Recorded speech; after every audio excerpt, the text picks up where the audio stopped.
Good morning. Buenos días. Magandao maga. It is my distinct honor to present the CABE Community Voice Award to an incredible, talented, tenacious, and outspoken leader. She has been working on behalf of students, youth, educators, families, homeless throughout all these years, and she's very young. So that means that she has been involved with La Causa en la Lucha since she was in school. From trustee for the San Francisco Unified School District Board of Education to becoming a supervisor in the District 6 of San Francisco, and now she is a current candidate for the State Senate for District 11.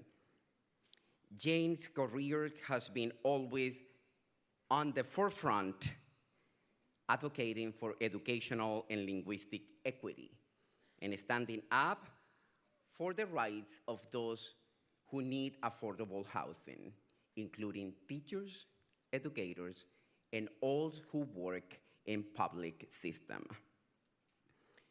Jane's career has been acknowledged throughout the communities in San Francisco and across the state for her commitment with the community. That's why the CABE Board of Directors honored Jane Kim for her work, for her tenacity, and for her positive spirit in belief in the communities and the communities of the most disadvantaged. Lately, she supported publicly the pathways for bilingualism for Arabic and Vietnamese students. And she's one from the City Hall launching that campaign. Please join me in welcoming Jane Kim.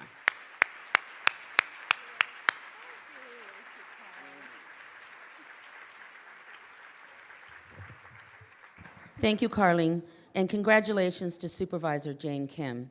You can read more about Jane Kim on page 227, it has to be pronounced that way, in the program. Oh, thank you, yes. Well, first of all, good morning, buenos dias, Joseon, and in my first home language, 안녕하세요. It's great to see one of my Korean brothers quoted this morning, Psy, on the importance of multilingualism and languages. It is really my honor to be acknowledged by a group of educators for my work in policy. I started out as a youth organizer here in San Francisco and Chinatown, working with youth that grew up primarily in our immigrant communities, who are fighting for better housing, affordable housing, stronger curriculums, better public transit, which led me to come to the Board of Education here in San Francisco, where I got to work with amazing educational and instructional leaders like Carling Aguilera Fort and Jan Correa, Francesca Sanchez, and Carlos Garcia. And the work that you do on a daily basis on behalf of our youth and families is extraordinary. In fact, I have a very tough job in local politics, but I don't think there is a tougher job than the one of walking into a classroom or into a school every day to serve our young people and their families. And you are so much more than teachers. You are our community builders, our nurses, our social workers, our counselors, and our instructional educators. And I just want to thank you so much for your work, but also in the values that you have instilled in me, both when I started out as a student and then moving on to an elected. I would not be in public service today if it was not for my teachers in high school. I never, ever viewed myself as a leader.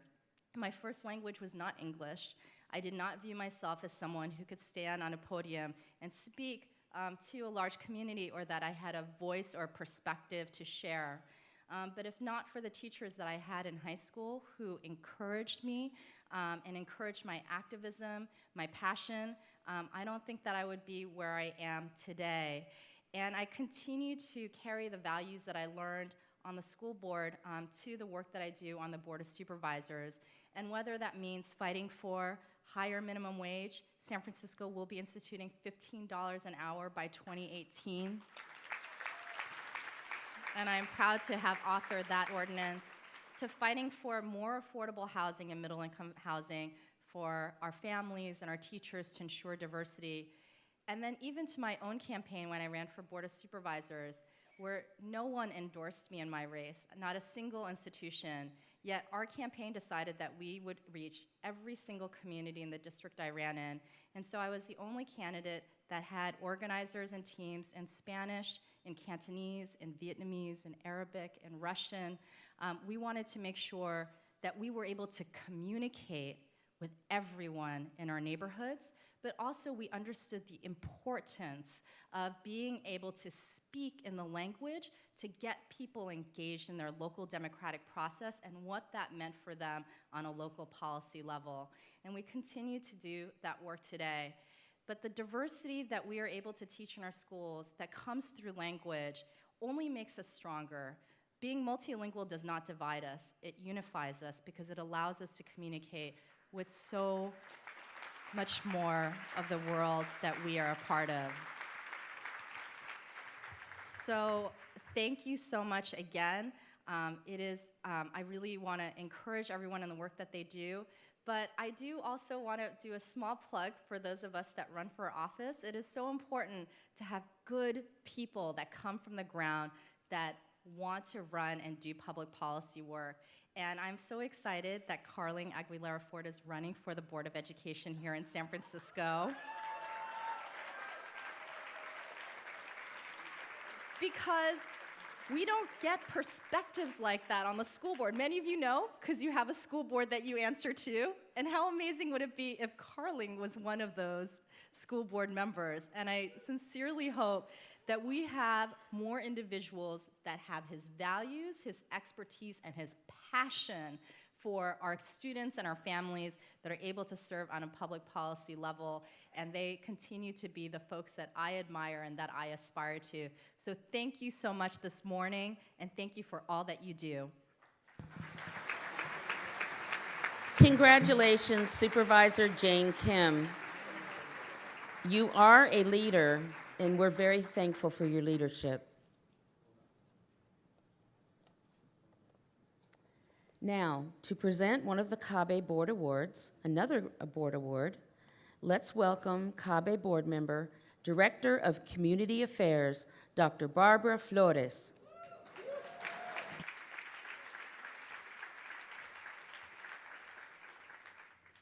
Good morning, everyone.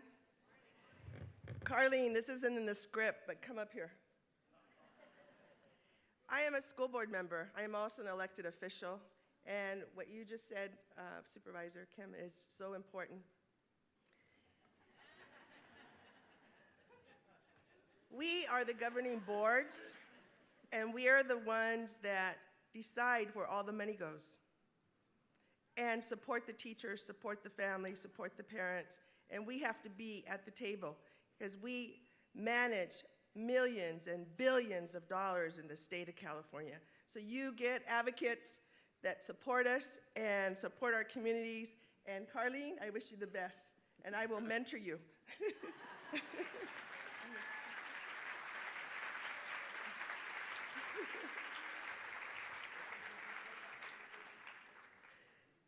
It is my distinct honor to today to honor a good friend and colleague, Lily Wong Fillmore, Dr. Lily Wong Fillmore, with the Legacy Award. Legacy means inheritance, heritage, gift. It also means handed down from one period of time to another. Dr. Lily Wong Fillmore's research, advocacy, and ways of teaching are not just a gift. Her untiring advocacy for language rights and equity and respect for multicultural peoples and traditions, has a long 4-decade career. She is so incredible. She's currently Professor Emerita at the Graduate School of UC Berkeley. And she has taught and specialized in second language learning and teaching and the education of minority students and the socialization of children for learning across cultures. She's also engaged with indigenous peoples in the revitalization of indigenous languages in the Southwest, has worked with the Pueblo elders in New Mexico for teaching heritage languages. Angelise Arian has she's an anthropologist, said that she took indigenous elders' wisdom, and she said, we walk the paths of the warrior, the teacher, the visionary, and the healer. And that's who Lily is. Lily is a warrior, a teacher, a visionary, and a healer. Let's welcome Dr. Lily Wong Fillmore.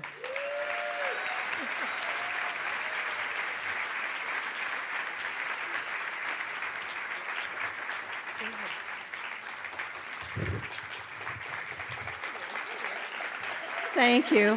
Thank you, everyone.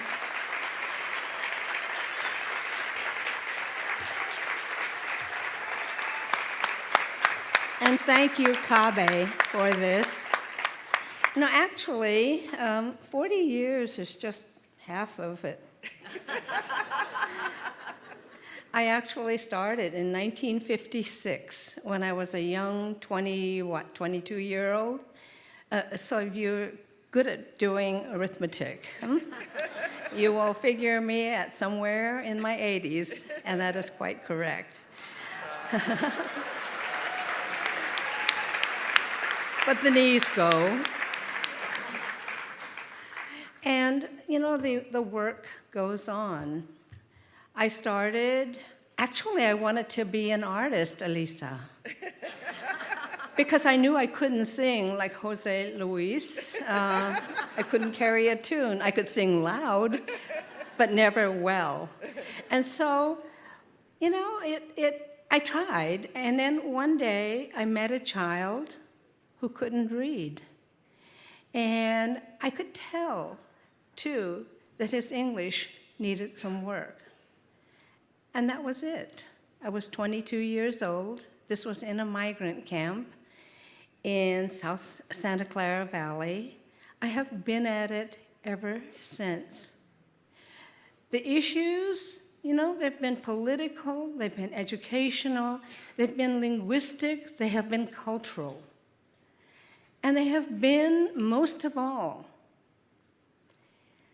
involving the responsibility of a society for educating all of its children.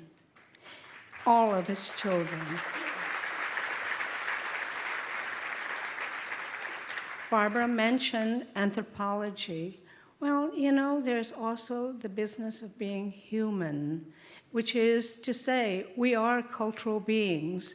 We come from our families who give us the gifts of knowledge, perspectives on the world. They give us languages. They give us ways of being and ways of taking from our experiences. And to honor all of that has been a crucial part of ensuring that children get educated. I am far from done with this work. The body parts give out, the knees get weaker, you know, your memory gets a little fuzzy and stuff. But the work goes on. The work keeps going on, and I keep going on with it, and I reckon I'll be at it until I can't remember what I'm doing. But as I look out at all of you, you know, the young and the youngish, I look out at you and I see the future, I see the hope, I see all of you carrying on this work for as long as you can, and then handing it on to yet another generation of educators. Thank you so much.